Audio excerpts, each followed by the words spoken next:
स्वागत है आप सभी का। आपके साथ मैं हूं स्वप्निल। शुरुआत इस वक्त की बड़ी खबर से। खबर चूरू से है। यहां एक युवक की गोली मारकर हत्या कर दी गई। युवक नाम राजेंद्र दुकान में बैठा हुआ था। इसी दौरान बदमाश आया और गन का मुंह खोल दिया राजेंद्र पर। ताबड़तोड़ फायरिंग की। राजेंद्र को 4 गोलियां इस फायरिंग में लगी हैं। बदमाश का नाम विनोद उर्फ छगन लाल सामने आ रहा है। उसी पर आरोप लग रहे हैं इस हत्या के। तारानगर के ढाणा कस्बा में यह घटनाक्रम, यह वारदात सामने आई है। ज्यादा जानकारी के लिए बात करेंगे सहयोगी मनोज कुमार से। मनोज, क्या जानकारी है? जी बिल्कुल, मैं बताना चाहूंगा कि करीब शाम को 7:30 बजे की ये घटना है, जब जो दुकानदार है जिसका नाम राजेंद्र सहारण बताया जा रहा है, परचून की दुकान कर रखी है, जो अपने गांव की दुकान के अंदर बैठा था। उसी वक्त जो गांव का ही एक युवक है विनोद उर्फ छगन लाल, जो कि बदमाश प्रवृत्ति का बताया जा रहा है, इसके द्वारा इस फायरिंग की वारदात को अंजाम दिया गया। ताबड़तोड़ गोलियां चलाई गई, जिससे गोली लगने से राजेंद्र है 35 वर्षीय राजेंद्र की मौत हो गई। उसको अस्पताल भी ले जाया गया तारानगर में, जहां जो चिकित्सक हैं उनके द्वारा इसे मृत घोषित कर दिया गया। सूचना के बाद लोगों की भी काफी भीड़ है, वो तारानगर अस्पताल के अंदर जमा हो गई है। पुलिस भी अभी मौके के ऊपर पहुंच चुकी है और इस पूरे मामले की छानबीन की जा रही है। जो मृतक का भाई संदीप है, उसने जो बताया है उसके अनुसार कोई काफी पुरानी रंजिश थी, लेकिन अब कोई रंजिश इस मामले में उनकी नहीं चल रही थी। और संदीप के द्वारा ये भी आरोप लगाया गया है कि जो आरोपी है, उस आरोपी है वो बदमाश प्रवृत्ति के लोग हैं, जिनके द्वारा इस वारदात को अंजाम दिया गया है। जी देखिए, इतना तो साफ है कि बदमाश का मकसद इस युवक की हत्या करना ही था, इसलिए ताबड़तोड़ उसने फायरिंग की। लेकिन उसने इस वारदात को क्यों अंजाम दिया, इस बारे में कोई जानकारी?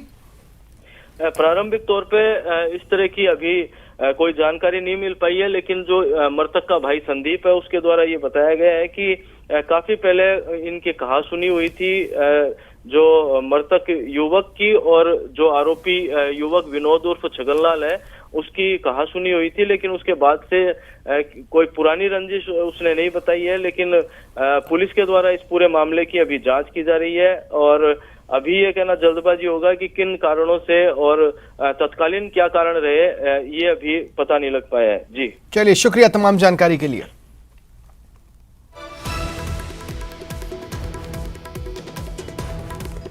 चलिए बढ़ेंगे आगे। बात बेईमानों पर एसीबी के ट्रिपल अटैक की। शहर शहर एसीबी ने घूसखोरों पर शिकंजा कसा है। 3 तस्वीरें आपकी टीवी स्क्रीन पर। पहली बीकानेर की, 10 लाख रुपए की घूस लेते जिला परिषद सदस्य ट्रैप हुआ। दूसरी तस्वीर श्रीगंगानगर की, जहां मेडिकल रिपोर्ट बदलने की एवज में पीलीबंगा का सीएचसी प्रभारी गिरफ्तार हुआ। और तीसरी तस्वीर डूंगरपुर की, 50,000 की घूस लेते एएसआई और कांस्टेबल एसीबी के जाल में फंसे। इन खबरों को विस्तार से भी आप जान लीजिए। सबसे पहले बात कर लेते हैं बीकानेर की। एसीबी की स्पेशल यूनिट ने रिश्वतखोर के खिलाफ बड़ी कार्रवाई की। जिला परिषद सदस्य पुरखाराम को 10 लाख रुपए की रिश्वत लेते पकड़ा। एएसपी ने बताया कि परिवादी ने शिकायत की पुरखाराम आवंटित जमीन को खारिज करवाना चाहता है। ऐसा नहीं करने की एवज में आरोपी 21 लाख रुपए की मांग कर रहा है। आज पहली किश्त के रूप में 10 लाख रुपए लेते आरोपी को रंगे हाथों पकड़ा गया। इनपुट आया, एक परिवादी आया, वो ये उसने कहा कि कोई जिला परिषद सदस्य है जो अपने जिला परिषद सदस्य होने का प्रभाव दिखा करके और मेरी आवंटन शुदा जो ज़मीन है उसको खारिज करवाना चाहता है, और इस कार्रवाई को वो नहीं करने के एवज में मेरे से 21 लाख रुपए मांग कर रहे हैं। इस पर हमने वेरिफिकेशन करवाया, बड़ा क्लियर वेरिफिकेशन हुआ। उसके बाद में पहली किस्त में उन्होंने 10 लाख रुपए है वो आज लिए, और उनको रंगे हाथों आज हमने गिरफ्तार किया। आगे की कार्रवाई है वो रंगे हाथों पकड़ा, आगे की कार्रवाई वो जारी है। बात श्रीगंगानगर की। एसीबी ने पीलीबंगा के सीएचसी प्रभारी को 80,000 की घूस लेते रिवर्स ट्रैप किया। दरअसल परिवादी ने घूसखोर डॉक्टर को एक मारपीट मामले में एमएलसी रिपोर्ट उसके फेवर में बनाने, विपक्षी पार्टी को कम चोट दिखाए जाने की एवज में 1,25,000 की घूस दी। लेकिन घूसखोर डॉक्टर ने परिवादी के फेवर में रिपोर्ट नहीं बनाई। ऐसे में शिकायत हो जाने के डर से आज घूसखोर डॉक्टर ने परिवादी को 80,000 वापस ऑनलाइन ट्रांसफर करते हुए उसे दबोच लिया गया।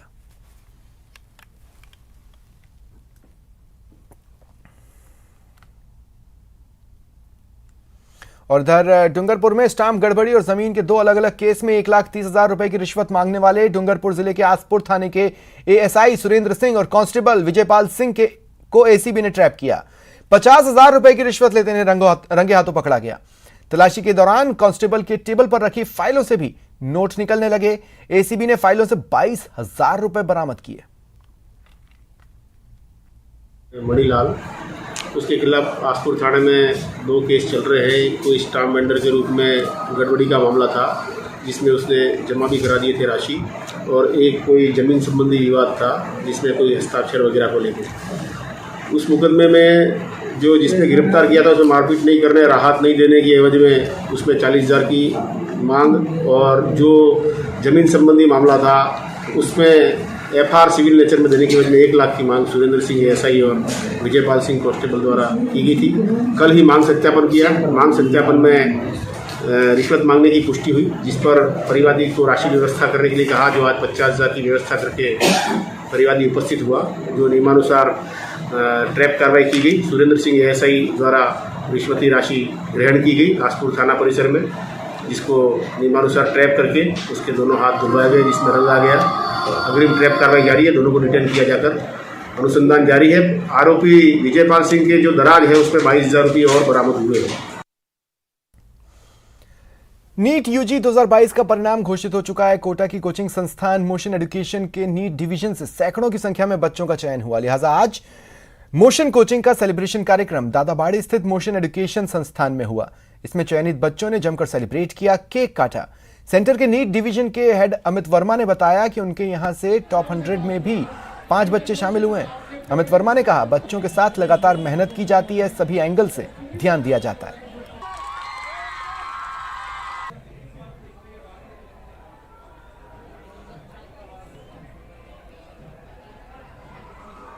हम लोगों ने अपने स्पेशल बैच बनाए हैं, स्टार बैचेस बनाए गए हैं, उनकी प्रॉपर मॉनिटरिंग की जाती है, उसके रेगुलर रिजल्ट को ट्रैक किया जाता है, उसके पेरेंट्स के साथ कंटिन्यूसली जो PTM है उसमें बात की जाती है कि भाई हम कैसे मिल करके बच्चे से बात कर सकें, ताकि उसको जो भी रेगुलर कहाँ भी दिक्कत आ रही, कौन सा विटामिन कम है, कौन सा सप्लीमेंट कम है, उन सारे सप्लीमेंट्स पे पूरा ध्यान रखा जाता है। और सबसे बड़ी बात यह है सर, विषय विशेषज्ञ के द्वारा, यानी कि अगर मान लीजिए अगर अपन बात करें केमिस्ट्री की, तो 3 केमिस्ट्री में अलग अलग हम लोग काम करते हैं, और इस समय बेनिफिट भी मिला है। हमारे यहाँ इनऑर्गेनिक केमिस्ट्री की अगर हम लोग बात करें तो उसमें एक पर्टिकुलर सेक्शन पे जब काम करते हैं तो वहाँ बच्चे के 100% रैंक इंप्रूव होती है। ऑर्गेनिक केमिस्ट्री में अलग से काम किया जाता है। और रही बात बायोलॉजी की, तो बायोलॉजी में तो मैं आपको बता नहीं सकता, एक टॉपिक तक पे बच्चे से चर्चा की जाती है। राजस्थान में जब भी विकास की बात आती है, सबसे पहला नाम कोटा शहर का आता है। खुद मुख्यमंत्री इस बात को मानते हैं कि राजस्थान में अगर सबसे ज्यादा कहीं विकास हुआ तो UDH मंत्री शांति धारीवाल के नेतृत्व में शिक्षा नगरी कोटा में। लेकिन धरातल की असलियत कुछ और है। कोटा शहर से हालात बद से बदतर होते चले जा रहे हैं। घटिया निर्माण, बदहाल सड़कें लोगों की जिंदगियां लील रही है। आइए आपको पहले मुख्यमंत्री की बात सुनाते हैं और फिर बताते हैं कि वो क्या कह रहे हैं कोटा के विकास को लेकर।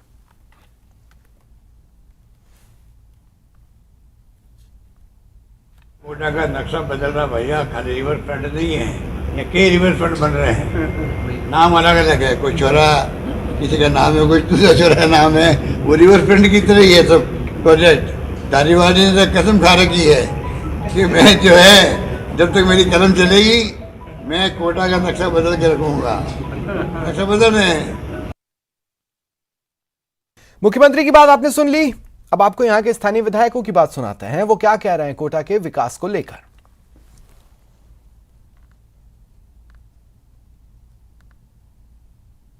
कोटा की सड़कें खराब हो रही है। हमने सभी मंडलों में इस हेतु प्रदर्शन भी किया, ज्ञापन भी दिए, लेकिन अभी तक कोटा की सड़कें ठीक नहीं हुई है। इसी रोज को लेकर हमने आज धरना भारतीय जनता पार्टी शहर जिला कोटा की ओर से दिया। कन्फर्म है कि भ्रष्टाचार, और इसका उदाहरण देखना है तो गोबरिया बावड़ी का अंडर ब्रिज जाकर के देख लीजिए। 1 महीने से लगभग बंद है। क्यों बंद किया? बनाया था तो उसमें बड़ा भ्रष्टाचार हुआ है। आपने शहर का सत्यानाश कर दिया। आम शहरी 10,000 लोग हैं, 10,000 जिनको cervical pain, L3, L4, L5, L6 की तकलीफें हो गई है, और ये रही। आप सबने भी देखा ही होगा, आए दिन जब अखबार पढ़ते हैं तो कैसे आपको हेडलाइंस दिखाई देते हैं। जनता ये सब देख रही है और मेरा मानना है कि अपने समय पे वो हिसाब जरूर चुकाएगी। लोकसभा चुनाव के साथ साथ बीजेपी का फोकस राजस्थान पर है। जोधपुर में ओबीसी मोर्चे की राष्ट्रीय कार्य समिति की बैठक से पूरे देश के ओबीसी वर्ग को संदेश देने की कोशिश हो रही है। बीजेपी के लिए इसलिए भी अहम है क्योंकि केंद्र में बीजेपी सरकार बनाने में ओबीसी वर्ग की सबसे बड़ी भूमिका है। तो अब की बार राजस्थान पर फोकस होगा।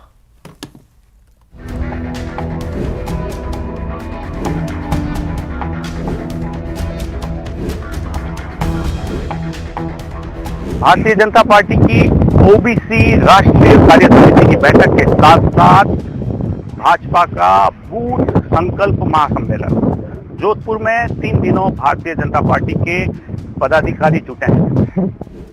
प्रदेश की राजनीति में सबसे बड़ी ताकत रखने वाली ओबीसी वर्ग को साधने के लिए भारतीय जनता पार्टी के ओबीसी मोर्चा के राष्ट्रीय कार्य समिति की बैठक जोधपुर में हो रही है।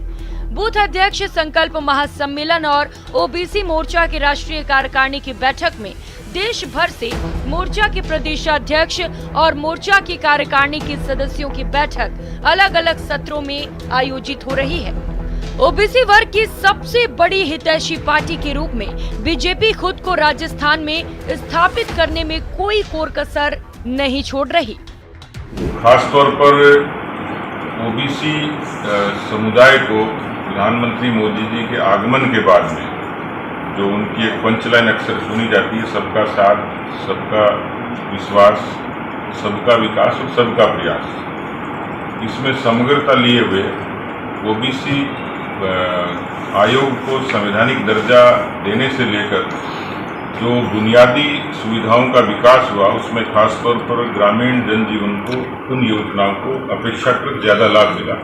3 दिनों तक भाजपा इस बारे में मंथन करेगी कि किस तरीके से इस बार बूथ को संकल्प के साथ जीता जाए। बीजेपी के इस बैठक में फोकस इस बार बूथ पर ही होगा। 3 दिनों के बीजेपी महामंथन में ओबीसी की समस्याओं के साथ साथ राजस्थान की राजनीतिक स्थिति के संदर्भ में भी चिंतन किया जाएगा। भारतीय जनता पार्टी ओबीसी वर्ग हो और कोई वर्ग हो, सबको साथ लेकर के चलने वाली है। और मैं इतना कहना चाहता हूँ, ओबीसी वर्ग पूरे देश के अंदर आप देखोगे ओबीसी के अंदर सबसे ज्यादा सांसद हैं तो वो भाजपा के पास है, सबसे ज्यादा विधायक हैं तो भाजपा के पास है, सबसे ज्यादा मंत्री भी हैं, 27 मंत्री वो भाजपा के पास है। बैठक के समापन सत्र में अमित शाह भी बतौर मुख्य वक्ता मौजूद रहेंगे, तो बीजेपी ओबीसी मोर्चा राष्ट्रीय अध्यक्ष के लक्ष्मण सहित अनेक पदाधिकारी, केंद्रीय मंत्री और सांसद इस बैठक में अपनी भागीदारी दिखाएंगे। और इसी बूथ को संकल्प जीतने के लिए अमित शाह भी अपना मंत्र फूकेंगे। 10 तारीख को जोधपुर में अमित शाह की सभा होने वाली है, जिसको लेकर भारतीय जनता पार्टी खेमे में उत्साह, जोश, जुनून बरकरार है। रंजन दवे, न्यूज़ 18 राजस्थान, जोधपुर। रुकते हैं ब्रेक के लिए।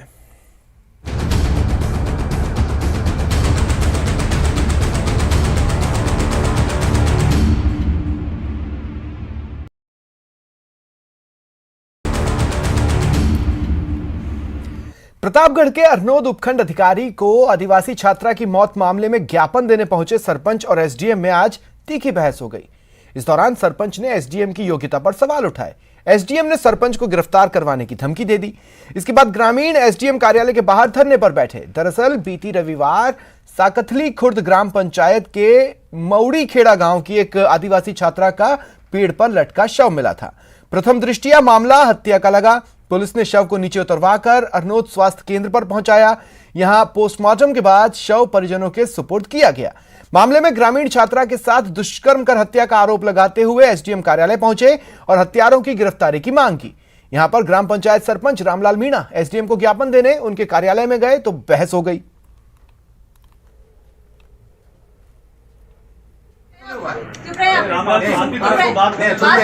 मुझे अरेस्ट करवाना पड़ेगा। आप करवा लो, अरेस्ट करा लो। शांति भंग नहीं, आप अरेस्ट करवा लो। हमारा हक की लड़ी हम बोलेंगे तो आपको अरेस्ट करवाने एकदम की शांति से तो बोलो ना। ये बात करें अंदर क्यों एक उपखंड अधिकारी के सामने हमारी पीड़ा हम उपखंड अधिकारी के सामने नहीं व्यक्त करेंगे, जिसके सामने करेंगे। मैं ज्ञापन देने के लिए मैडम से मैं बात करा था। मैडम ने बोला मैं छुट्टी पे थी। मैंने कहा आप बात कर देंगे अपने घर में, तरीका नहीं कोई बात करने का। आप इधर खड़े रहे, मैं बात कर रही हूँ तो मैटर। कानून व्यवस्था से लेकर खराब सड़कों के मामले में विपक्ष के निशाने पर रही गहलोत सरकार के लिए शिक्षा के क्षेत्र से अच्छी खबर है। राष्ट्रीय स्तर के कई सर्वे में राजस्थान शिक्षा से जुड़े कई पहलुओं में देश भर में अव्वल है।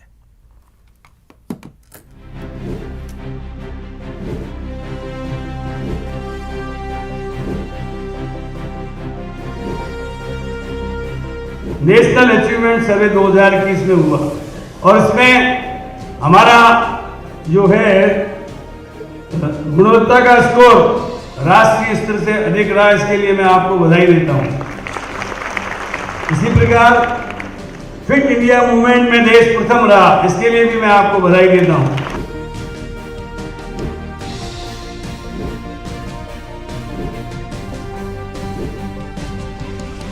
राजस्थान शिक्षा के क्षेत्र में लगातार नित नए नवाचार कर रहा है और इन नवाचारों से राजस्थान देश में शिक्षा के क्षेत्र में अव्वल है। ये दावा है राजस्थान के शिक्षा मंत्री डॉक्टर बी.डी. कल्ला का। राजस्थान के शिक्षा मंत्री का ये दावा विभिन्न तरह के सर्वे की आई रिपोर्ट के आधार पर हो रहा है। आइए सबसे पहले नजर डालते हैं कि किस सर्वे में राजस्थान शिक्षा के क्षेत्र में नंबर 1 बना है। नेशनल अचीवमेंट सर्वे के मुताबिक राष्ट्रीय स्तर पर शिक्षा की गुणवत्ता के स्कोर में राजस्थान बना नंबर 1। इंस्पायर अवार्ड में 3 साल से राजस्थान के स्टूडेंट्स का हो रहा चयन। अनुसंधान के क्षेत्र में राजस्थान के छात्र अव्वल स्थान पर। फिट इंडिया में राजस्थान का शिक्षा विभाग देश भर में अव्वल। एजुकेशन लर्निंग प्रोसेस सर्वे में देश के टॉप 3 राज्यों में राजस्थान के शिक्षा मंत्री डॉक्टर बी.डी. कल्ला ने इस सर्वे और राजस्थान के अलग अलग नवाचारों के द्वारा शिक्षा के क्षेत्र में आए परिणामों को लेकर खुशी जाहिर की है। शिक्षा के क्षेत्र में अलग अलग सर्वे और अलग अलग जानकारियों के मुताबिक ये सामने आया है कि राजस्थान शिक्षा के क्षेत्र में बेहतरीन काम कर रहा है। राजस्थान के शिक्षा मंत्री ने भी इसको लेकर के एक दावा किया है कि दिल्ली की सरकार भले ही विज्ञापन में आगे हो, मगर राजस्थान की सरकार का शिक्षा विभाग जो है वो लगातार नए नए नवाचार कर रहा है और उसका परिणाम है कि ग्राउंड पर शिक्षा विभाग एक बेहतर कामकाज के तौर पर उभर करके नजर आया है। शिक्षा मंत्री का दावा है कि प्रदेश के अंग्रेजी मीडियम स्कूल निजी स्कूलों को टक्कर दे रहे हैं। उन्होंने 1 लाख से ज्यादा शिक्षकों की नई भर्ती का दावा भी किया है। इसमें इंग्लिश मीडियम के 10,000 शिक्षक, कंप्यूटर शिक्षा के अनुदेशक, ये सारे सम्मिलित हैं। 1,04,845 पदों पर हम आगामी समय में शिक्षकों की भर्ती करने जा रहे हैं। ये अच्छी बात है कि मरुधरा के सरकारी स्कूलों की शिक्षा निजी स्कूलों को टक्कर दे रही है और इसका परिणाम ये है कि राजस्थान देश के अन्य राज्यों से शिक्षा के क्षेत्र में हुए कई तरह के सर्वे में अव्वल स्थान पर आया है। अब बड़ा चैलेंज शिक्षा विभाग के सामने ये होगा कि इस बेहतरीन गुणवत्ता को लगातार बनाए रखा जाए ताकि शिक्षा के स्तर में और सुधार हो सके। कैमरा पर्सन दिलीप चेची के साथ लवली वधवा, न्यूज़ 18 जयपुर। कंगाली से निकलकर हाउसिंग बोर्ड कमाई का नया जरिया ढूंढ रहा है। देखिए ये रिपोर्ट। कभी बंद होने के कगार पर खड़े हाउसिंग बोर्ड अब सफलता के नए मुकाम हासिल करता जा रहा है। बोर्ड की विकसित सीएम शिक्षक एवं प्रहरी आवास योजना का लोकार्पण किया गया। विश्व साक्षरता दिवस पर समारोह में यूडीएच मंत्री शांति धारीवाल, शिक्षा मंत्री बी.डी. कल्ला और गृह राज्य मंत्री राजेंद्र यादव ने योजना के आवंटी 8 शिक्षकों और 5 प्रहरियों को फ्लैट का कब्जा पत्र और फ्लैट की चाबियां सौंपी। यूडीएच मंत्री शांति धारीवाल ने संबोधन में कहा कि सरकार के आने के बाद सीएम अशोक गहलोत ने कहा था कि हाउसिंग बोर्ड को रिवाइव करके दिखाओ और हमने ऐसा कर दिखाया। 3 साल के अंदर 6,00,000 करोड़ रुपया टर्नओवर करके जिससे आज जिस आवासन मंडल ने दिखाया है तो निश्चित तौर पर रिवाइव किया जाता है। आवासन आयुक्त पवन अरोड़ा के मुताबिक सीएम योजना की घोषणा के बाद 2 बार कोरोना और लॉकडाउन जैसी परिस्थितियों में इस काम को शुरू किया गया और सिर्फ 2 साल में इस प्रोजेक्ट को पूरा किया गया। प्रोजेक्ट में 2 BHK के कुल 576 फ्लैट्स तैयार किए गए। और मुझे इस बात का गर्व है, हमारे सारे अधिकारी, साथी, कर्मचारी और हमारे कॉन्ट्रैक्टर्स सबका मिलाजुला प्रयास रहा है कि हमने इतने कम समय में कोरोना की चुनौतियों के बावजूद इसको पूरा करके दिखाया। हाउसिंग बोर्ड निजी बिल्डरों के मुकाबले करीब आधी कीमत पर आवास मुहैया करवा रहा है। जिससे लोगों का भरोसा भी बढ़ रहा है और बोर्ड की आय भी हो रही है। बहरहाल आवासन मंडल के फ्लैट्स पाकर आवंटियों के चेहरों पर मुस्कान नजर आई, लेकिन सवाल ये है कि क्या आवासन मंडल अपनी बाकी संपत्तियों की तरह यहाँ भी मेंटेनेंस को नजरअंदाज तो नहीं करेगा। Mahesh Nariz, news 18 network, Jaipur. खबर मिल रही है डूंगरपुर से। बिछीवाड़ा थानाधिकारी रणजीत सिंह लाइन हाजिर हो गए। थाने के मालखाना इंचार्ज एचसी रत्नाराम को सस्पेंड किया गया है। एसपी राशि डोगरा ने आदेश जारी कर दिए हैं। बिछीवाड़ा थाने में अवैध शराब के निस्तारण से जुड़ा ये मामला है। ज्यादा जानकारी देंगे सहयोगी जयेश। जयेश, क्या मामला है? सहयोगी जयेश पवार इस वक्त मेरे साथ फोन लाइन पर हैं। जयेश, क्या मामला है? देखिए स्वप्निल, ये पूरी कहानी जो है वो 25 अगस्त से शुरू होती है। दरअसल डूंगरपुर जिले के बिछीवाड़ा थाना में मालखाने का निस्तारण हुआ था, जिसमें 25 अगस्त से 31 अगस्त के बीच में सन 2012 से 2020 के बीच में 26 मुकदमों में जब्त शुदा शराब का निस्तारण हुआ था। करीब 9,500 कार्टन शराब का निस्तारण हुआ था। इसके बाद में 2 सितंबर को जो डूंगरपुर जिले का जो सटा हुआ राज्य है गुजरात, उसमें कोटंबा थाना पुलिस ने 2.25 लाख रुपए की एक शराब जब्त की थी, जो हरियाणा निर्मित थी और सन 2015-16 में निर्मित थी। उसके तार डूंगरपुर जिले में जो निस्तारित हुई शराब थी बिछीवाड़ा थाने में, उससे जोड़कर देखे जा रहे थे। इसी को लेकर के डूंगरपुर एसपी राशि डोगरा ने जांच के आदेश दिए थे। ठीक है, शुक्रिया तमाम जानकारी के लिए। फिलहाल इतना ही, नमस्कार।